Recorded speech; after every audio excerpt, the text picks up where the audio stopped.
What's going on, guys? My name's Evan Robles. I make crypto easy, and today's video is going to be all about NFTs. What are NFTs? How do I get an NFT? What are the marketplaces for those NFTs? I'm essentially going to show you how to even look at these NFTs and potentially make profit for them. Now, I've had so many people reach out to me, Evan, over Snapchat, Instagram, TikTok. Evan, how do I get NFTs? Evan, what do you think about this NFT? Should I mint this NFT? Should I wait? Should I sell it? And you know what? Instead of going through and messaging and DMing all of you, which is what I'm doing, I was like, you know, might as well make a video about that. So that's what this video is about. Let's get right into it. Now, as you can see here, I'm on my YouTube page right now, and I just want to say thank you guys so much. I just reached 100 subscribers. I'm at 111, I think, right now. I just hit 100 this past week, and I 100% believe it's because of these shorts. I mean, every single one of my shorts are now getting above 1,000 views, except for this one. But 5.9, 1.1, 1.1, and that's honestly pretty amazing for the size of my YouTube account right now because of YouTube's algorithms. It's not like TikTok, right, where you can just get anything posted to the For You page. Because on TikTok, I'll be getting 100K, a million views, and 25K views every other video. And so I'm thankful for you guys commenting, liking, watching my videos, supporting me out, and doing all that stuff.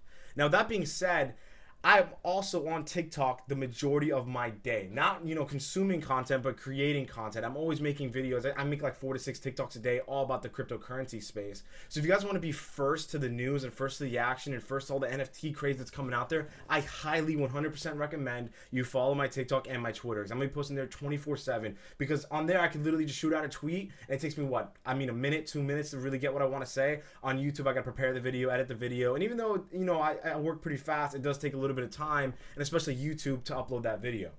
Anyways, let's get that out of the way. Let's start into oh wait, I'm so sorry. I actually just created a Patreon. So if you guys want to support me and donate to my channel, everything's going to be used to improving my channel, the setup, the background. I like to get like a few Bitcoin posters up there. I have the Nano Leaf set up right now, and it looks really cool in the backdrop. But yeah, everything will be used to be upgrading my setup and improving the quality of content I can give out to you guys. So I have a bunch of different membership levels. Each one has different perks, of course. It's not just, giving money. I'm going to give you guys something back in return, of course. And so, yeah, you definitely check that out. Link will be in the description. Now, let's get right into it. What is an NFT? And so simple, an NFT stands for non-fungible token, right? So if it's a non-fungible token, that means there's something out there called a fungible token. And so that's where we really get down into it. What's the difference between a non-fungible token, right, and a fungible token? And it's very simple, right? Non-fungible tokens are unique, meaning that they can't be diversified and they can't be exchanged with a one-to-one value. Fungible tokens can, and the perfect example is money. For example, if I were to give you $10 and I tell you next week I want you to pay me exactly a week later, right? You don't have to give me that exact same $10 bill, right? You can give me 2 5s, you can give me 10 1s, but as long as you give me those 10 1s or 2 5s, I still have the exact same value that I gave to you, which is $10. This is different when I give you a plane ticket. Let's say I give you a plane ticket and I say in 1 week, I want you to give me a plane ticket. Or it doesn't have to be a week. Right now, I give you a plane ticket and you give me a plane ticket back, right? Those are not fungible. My plane ticket could be a first class all the way going to Greece, right? Where your plane ticket could be going to Orlando. It doesn't have the same value. I wouldn't be able to transfer that to you. I wouldn't be able to feel that that value was transacted. And so that's the difference between a non-fungible and fungible token. It's extremely simple. And yes, they actually do use complex words to kind of go over this. But like I said, I make crypto easy. And so I also highlighted a page right from Ethereum, right from where most smart contracts are made. I highlighted it. They let us tokenize things like art, collectibles, even real estate. Exactly. You can put these things on the blockchain, which are verified by contract. Why? Because they're on the Ethereum blockchain. And guess what? Ethereum's not the only blockchain out there for NFTs. That's why you hear things about Cardano's ecosystem, Solana ecosystems. Those are 2 different other cryptocurrencies that allow smart contract capabilities, which allow NFTs. And so we'll get into that. And yeah, so if we scroll down a bit, we'll see that an individual token is completely unique and not divisible. Just like I said, I'm not going to give you my bus ticket in exchange for your bus ticket because our bus tickets may have different values. Our plane tickets may have different values. That's different for fungible tokens. If I say, hey, I'm going to give you 1 Bitcoin and you give me 1 Bitcoin back, well, 1 Bitcoin equals 1 Bitcoin, right? But if I give you like a piece of art, right? For example, let's say I give you a CryptoPunk, right? Let's say I own a CryptoPunk and you want to give me a CryptoPunk and we both trade CryptoPunks. Both of those CryptoPunks have values. They have metadata attached to them that give it a certain value. That CryptoPunk may be worth 100K and this CryptoPunk may be worth 200K, right? So why would I do that not knowing, that it's a non-fungible token? And that's pretty much it. Like I said, NFTs have some special properties. They have different, which link back to the blockchain. They're verified by the contract source, and you can easily prove that you own it. Why? Because everything's linked in blockchains. Everything's trackable. Everything's traceable. You can find out which wallet owns that NFT. You can find out the chain of where it goes. That NFT was sold there. This NFT was sold to that person. And yeah, that's pretty much it. That's the difference between a non-fungible token and a fungible token.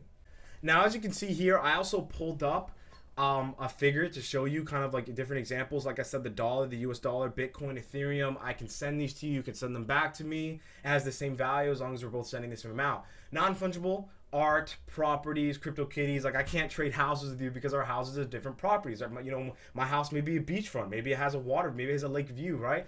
That gives it different values in the real estate world, right? So why would I, how could I be fungible in exchanging my house with yours? Now, before I get into the art behind NFTs, because that's the most popular version and type of NFTs out there, art is not the only NFTs out there. Profile pictures like Apes, like CryptoPunks, like the World of Women, like bowls, for example, they're not the only NFTs out there. Like I said, NFTs are a contract. You can use NFTs for a bunch of things, for real estate, right? For domains. And this is actually what I wanted to get into. Unstoppable Domains is actually one of the biggest providers right now of non-fungible token domains, meaning that you could buy .crypto, evanrobles.crypto, evanrobles.coin, evanrobles.wallet. You could even buy your name.wallet. And these are actually a type of NFT that you'll be able to sell and prove by ownership in the future. And let me tell you something, the .com bubble, the .com era was an extremely lucrative area to buy these domains. Cars.com, insurance.com, these all sold for millions. So imagine people that were, early in the space in order to get cars.crypto or insurance.crypto or bank.crypto. You know what I'm saying? These things have value to them. And in the future, as Web3 continues to, be pushed out, as more innovation and decentralization comes our way, these are going to be going up more and more in value. Every single year, Bitcoin goes up in value, right? Every single year, cryptocurrency prices are moving in value. Yes, we have cycles, but every other cycle, we're growing and growing with more market cap and more people getting into the cryptocurrency space. Now let's get right into the part you guys wanted, the art pieces. Now the most popular NFT exchange out there is OpenSea. Now OpenSea is an exchange for Ethereum-based NFTs, meaning that any Ethereum NFT contract, which is considered ERC 721, that's called the token standard. You don't need to know that though. But any NFT that was built on Ethereum, you'd be able to transact, buy, and sell and exchange on OpenSea. It's the most popular one out there with almost $3 billion in the last month of volume. And this is where you'll find your CryptoPunks. This is where you'll find pretty much any profile picture series. I'm on the Explore page right now, but look, we already just see a Bored Ape Yacht Club. What other projects come here now? The Mekaverse. This actually dropped today. I was in the raffle. I did miss out on it. I'm very sad. I really, really wanted a Mekaverse and I couldn't get it. But essentially that's it. So what you have to do is you connect to OpenSea by getting something called a MetaMask wallet. And so this is a wallet that is connected to the Ethereum mainnet. You see, oh wait, actually I'm covering it. Let me move to the bottom. This is a wallet that you actually use by connecting to the Ethereum mainnet, and this is what you use to sign into OpenSea. And MetaMask is a wallet on your phone. You literally go on the App Store, download MetaMask. It's gonna ask you to create an account, which is free. It'll give you your seed phrase. You store that somewhere safe, and then you can literally buy Ethereum straight from it. Because remember, if we're on the Ethereum blockchain, ETH is the native asset, right? You need to buy these cryptocurrencies in ETH. They're priced in ETH. You see here 14.8 ETH, 45 ETH, 0.49 ETH. Yes, they do sometimes change. Maybe other coins on Ethereum network you can purchase, but the main one's ETH. You want ETH in your wallet. And you can buy ETH straight here. So for example, I have 0.37 ETH that I was going to use to purchase the Mekaverse. Unfortunately, it didn't work out for me, and I still have that ETH. So I'm going to be looking for other NFTs to buy this week. And all you really have to do is just go here, right? And you click sign in, and you're automatically connected to your thing. Now you're gonna see all my NFTs here. I am gonna have them blocked because they're actually my domains, and I don't want anyone looking at my domains at the moment. Because I don't want people knowing that I own these domains because I was pretty early. But yeah, that's what it is. So you can go back. You can explore the page. You can you can literally sort by highest to lowest. Find the most popular things out there in this space. Now here's a project I want to go over. This was actually my very first NFT that I purchased on Ethereum, actually, or I purchased on OpenSea, and this was the Citizens of Bolivar Island. And now the reason I really like this project is because it had a lot of things. It had utility. The people behind it were really good. Their community, I mean, the community was amazing. Community is everything in NFTs. If you feel like you're part of a community, I mean, just on Twitter, I remember posting this picture and I immediately got like 100 to 200 followers on Twitter. Immediately. I mean, every single other Twitter account out there with a bull person was like, nice bull, how are you? Welcome to community. How can we support you? How can we push this out? Because they know I have a TikTok and everything. And it honestly felt like true love. It honestly felt like, holy crap, wow, this is a really great community. And on top of that, it just looks awesome. It's got the red Bitcoin laser eyes. It's got the green grass and everything. It's got a cool like bull over hoodie, cool black hoodie. I'm always wearing hoodies. So I really, really do like this bull. It's my first NFT and I'll always remember it, which is why I'll never sell it. Even if it goes up in profit, which I think at one point it was. The price floor of this project did go up. But no, I love it and I would never sell it. And we could also go to the page right here. You can see that here's the current price floor for it, 0.075 ETH. And now when I get to that, the price floor is the cheapest price that NFT is selling for. For example, you know, these NFTs may be going for, let's just do price high to low, right? This NFT right here can be going for, see, some people do crazy, but like 1,000 ETH, you know, 350 ETH, 139 ETH. The lowest NFT that you could purchase or buy now is that floor price. So for example, the cheapest bull you can get right now is 0.075 ETH, which is honestly the price I believe it minted at. So that's not doing extremely well. But then there's other projects like CryptoPunks. These were actually notoriously one of the first NFTs to ever be launched on Ethereum using the new contract standard. And guess what? These were free. They were originally given out for free. It's crazy because they're the most popular NFTs right there. They have the most volume transacted, right? You can go check on websites like Rarity Tools, which I'm about to get into. But they're the most popular NFTs out here, with NFTs selling for millions of dollars, minimum 100K.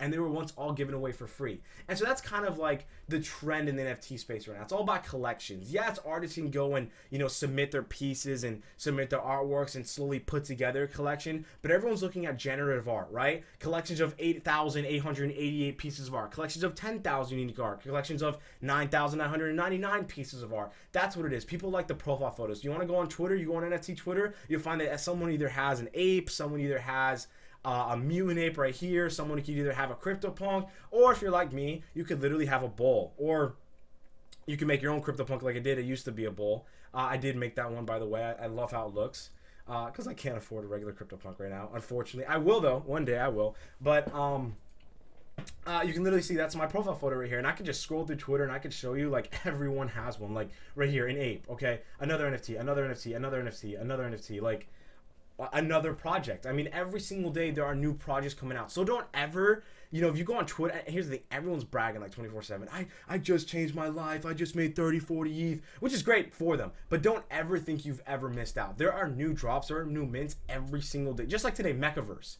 That was actually one of the largest projects. It had 250,000 Discord members, and it didn't even launch yet. It launched today, which is actually pretty wild, considering that other projects like CryptoPunks, and Apes have been out there for a long time, and they don't even have that many members. And so I want to show you the website that I use to look at these collections. And as you can see here, this website's called Rarity Tools. This is like by far the #1 website to use to like see how rare your NFT is. Because yes, you can go here and like check on your bull, for example. Like if I go back to the page, OpenSea's being extremely slow right now.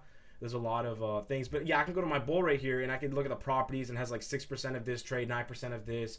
And you do the math, you can figure it out, right? There's strategies out there. But Rarity Tools, I can easily just, you know, pop this in right here and go check how rare my bull is on Rarity Tools.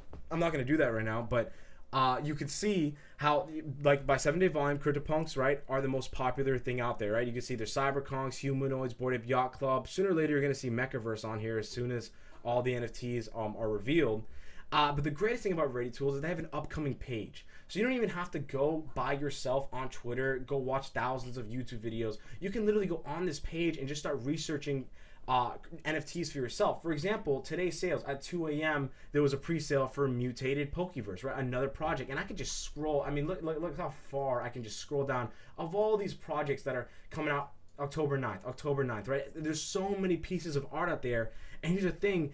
they all have Discords, they'll have Twitters, they'll have a community, so there's no shortage of that, right? But here's the thing, there's so much, it's getting so much saturated. How do you know you're gonna find a good project? How do you know you're gonna find that hidden gem that you'll be able to flip? Because I'm gonna be honest with you, right? If you're out there, you know, listening to influencers, or you're hearing an ad saying you gotta get in this project, that's herd mentality. That's called groupthink, and you're gonna get wrecked in the crypto. I mean, absolutely wrecked in the crypto space. Before you buy a single NFT, you need to be studying at least 20 to 30 hours on the project, and not just the project, the people behind it. For example, there's NFT projects like the Sandbox working with Snoop Dogg. The people behind Sandbox are really successful people, right? How do I not know I can go to, and I don't mean to single any of these guys out, but I can like just say go to Soul Pets or maybe Secret Scroll Society. It looks really cool. The art, you know, looks amazing. But how do I know that these people aren't doxxed? How do I know these people, you know, didn't just decide to create an NFT project? Are they going to come through with their roadmap? Is it just an NFT project? Do they have a play to earn game? Are they going to create a literal metaverse to go and interact with each other? Are they going to create a cryptocurrency to use that, for example, right? Is this NFT worth it to hold? And, you know, is it going to have verified? People are going to be like, wow, he's holding the NFT. That means that, you know, that's a legit project. That, you know, these are all, you know, factors you have to look into when buying these NFTs. A big one right now is Jungle Freaks. I don't know. I believe this is the official one. This is the next big project to come out after Mekaverse. A lot of people like Alex Becker behind it. I even have his YouTube channel up here. I think he's really good on NFTs. I mean, he's absolutely involved in the gaming space of NFTs.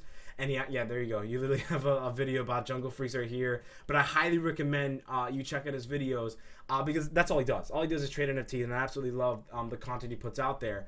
But yeah, you can find so many projects that are coming up here all on a list for you. So you can literally just go down here and check this. Okay, FunkyPunks. Okay, look at the project. Look at this. Create a little checklist for yourself. Does it do all these things or no? Okay, move on. Okay, move on. You know, go on their Twitter, go on their Discord. You know, find out how the devs are responding to the community. Is there a community? Are they just doing giveaways, right? Are they just saying, hey, if you refer our Discord link to 5 people, you get access to our whitelist?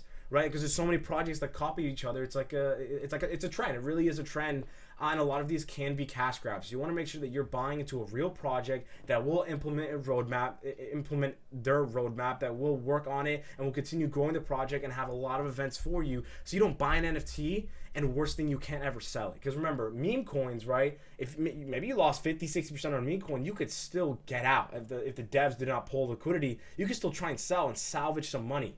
In the NFT space, you can buy an NFT and it will never sell. There could always be a person that never buys it, and any project really, because we're all working in trends here. So that's that for. Like I said, Ethereum is not the only place where smart contract NFTs live. There are other ecosystems out there like Cardano. Cardano's now a smart contract system ever since their update last month, and so is Solana. And they both have respective marketplaces, which are new. They're not as active, they're not as developed as OpenSea, but they do have marketplaces where you can exchange, buy, and sell things on Cardano, on Solana. And so just like OpenSea is, you know, meant for Ethereum and everything's on Ethereum, there are marketplaces like CNFT.io, which is for Cardano, which is the most popular marketplace right now. And of course, things are priced in Cardano, right? 6,000 ADA. Why? Because Cardano ADA is the native asset on its blockchain. 350 ADA, 35 ADA, and the reason why these NFTs and this ecosystem is actually gaining a lot of popularity compared to Ethereum is Ethereum gas fees. It's very expensive to mint NFTs, to trade NFTs, and to flip NFTs because there's so much traffic and volume on the Ethereum network, right? There's so many transactions going through. There's not enough miners to deal with it. And so what happens is people raise the price of their gas. People raise the price, how much they're willing to pay to get their transaction to complete faster, thus increasing the gas price. So if a crazy mint spot kind of, for example, Mekaverse, right? If they didn't do a raffle, meaning that if they were like, listen, it's live, everyone can go and buy it, and there's only 8,000 available NFTs to mint, and there are over 100,000 people that want to get it, right? They're telling me there's 100,000 people that are trying to submit a transaction to the Ethereum blockchain, and how the Ethereum blockchain works is that the miners will pick up the most profitable transaction, the one that pays the most miner fee. So the people that can afford to pay the most because they know it's a good project will essentially raise the price of gas, and that's not fair. That's not fair to the people that want to get into an NFT project but don't have enough to pay for gas, or that have been waiting for the project for a long time but can't get it because every single mint gas prices increase and they don't want to pay a $200 gas fee, to mint some NFT they don't even know if they'll be able to sell one day. And with Cardano's ecosystem, they get rid of that. The way their blockchain is created is that they have something called proof of stake blockchain, meaning that it's not proof of work like Ethereum, meaning you don't need miners. And transactions are actually verified through staking and through delegation systems. And so that's with Cardano. Same thing also in Solana. Solana is just like another Cardano. It's very cheap. Like I said, it's ultra low cost, multi-currency support. It doesn't have as much gas fees. And these are both creating it. And the big trend right now in Solana is like to put the word soul in front of every project. Like, for example, CryptoPunks, or who knows? I mean, there's so many out there. And there's so many or soul. Look, Ancient Soul Humans, Galaxy Solo, like that's kind of like the trender here. And as much as these do explode, people are calling this kind of like the cheap version of NFTs. You know, kind of like saying the fake imitations. The real money's on Ethereum. There was 3 billion, like I said, on OpenSea the last month. It's obvious that the biggest projects are launching on Ethereum, and they're using Ethereum because of its platform. And so I would highly recommend looking into Cardano NFTs, looking into Solana NFTs, but just be very wary because those marketplaces aren't as big as OpenSea and Ethereum. And that's all, folks. Thank you guys so much for watching. I hope you guys understand the difference between a non-fungible token and a fungible token. I hope you guys understand that it is extremely easy. You just have to get a MetaMask account. You can buy ETH on MetaMask through Apple Pay, connect to this, and then buy what you want. You have a website right here to look at all these crazy projects coming out. You know, you got to look at their Discord, their Twitter, the people behind it, and hopefully, you know, that gives you some sort of edge, right, compared to just listening to some random influencer or promo guy on Twitter telling you to get in here, you FOMO in, and you realize you can't sell. So I hope that helped you guys out, and peace out, guys. I make crypto easy. Bye.